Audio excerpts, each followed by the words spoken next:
அப்ப சொல்லிட்டு இருக்கார். அப்போ அந்த இடத்துல சிப்பியோட ஒரு சீட்டை ஒன்று பார்க்குறாங்க. இந்த சீட் எப்படி கிடைச்சது? எங்க அக்காவை என்னடா பண்ணி நீங்க 2 பேரும் சேர்ந்துக்கிட்டா சொல்லிட்டு அப்படியே கத்த சீட் அப்படியே கத்தாங்க. எலிசபெத் வந்து கதவை தட்டிக்கிறாங்க. எலிசபெத் என்னாச்சு? வெளியில வா அப்படின்னு சொல்லி கத்தி. Story of the Bible. Will it begin?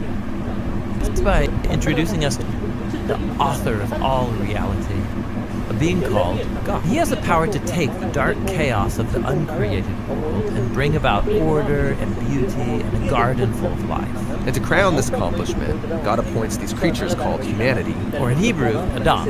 And they're made as God's image. Which means that they're commissioned to rule this beautiful world on God's behalf by harnessing all of its potential and creating even more beauty and order. This is a story about humans using their power to do meaningful, life-giving work. But the question is, how? Yeah, humanity now faces a choice that's represented by a fruit tree. So humans could partner with God and find freedom by trusting in His knowledge of good and evil. Or they could seize power and define good and evil on their own, which, God warns, will kill them. And they hear the voice of a dark, mysterious creature that tells them the choice is simple.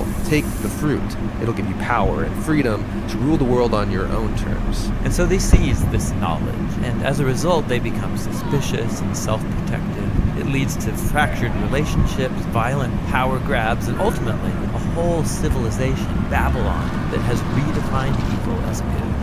And so, God scatters this corrupted human project. And here the story of the Bible takes an important turn. We zoom into the story of a man and a woman who come out of Babylon, Abraham and Sarah. Yeah, God promises that from them will come a new people, a nation that has another chance to make the right choice. And if they succeed, it will open up this new way forward for the rest of humanity. And this is why the rest of the Bible story is about this family. And it does not go well.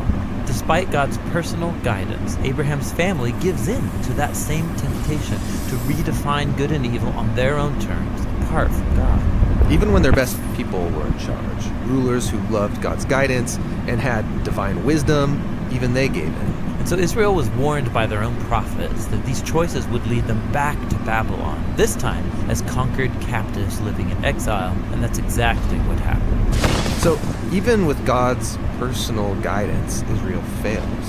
Who can succeed? Well, the prophet said that the story wasn't over.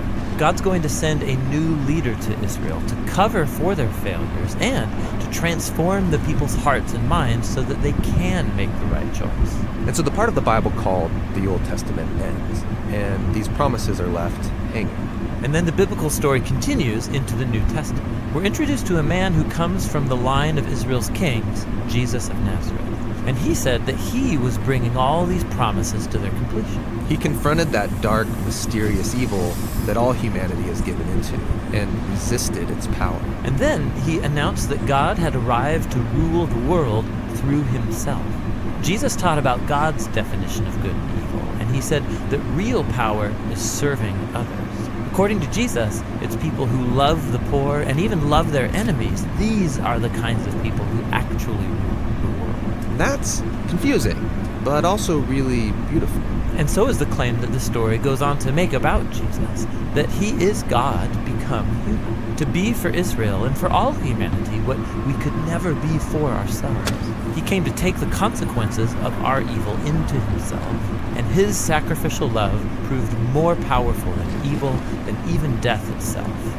So now humanity is presented with a new choice. Represented by a new tree.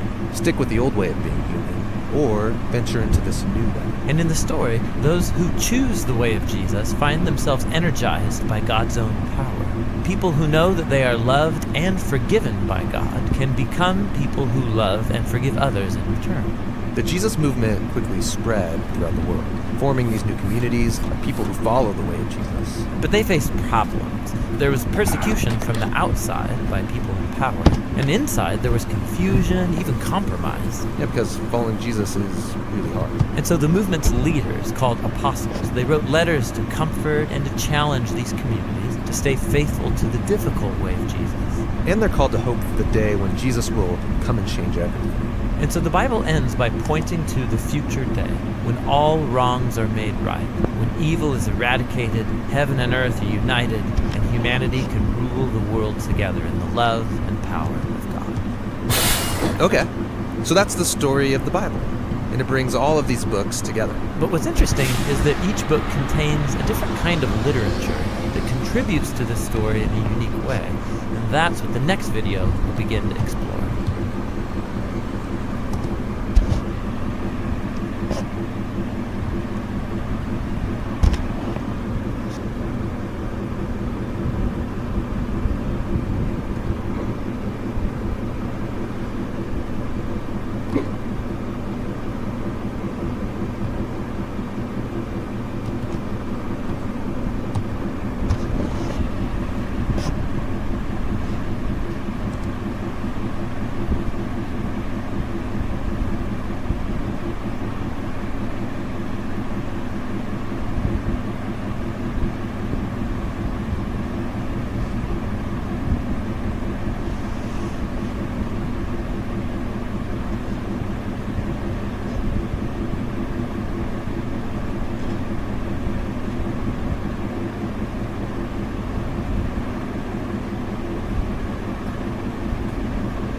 But they faced power.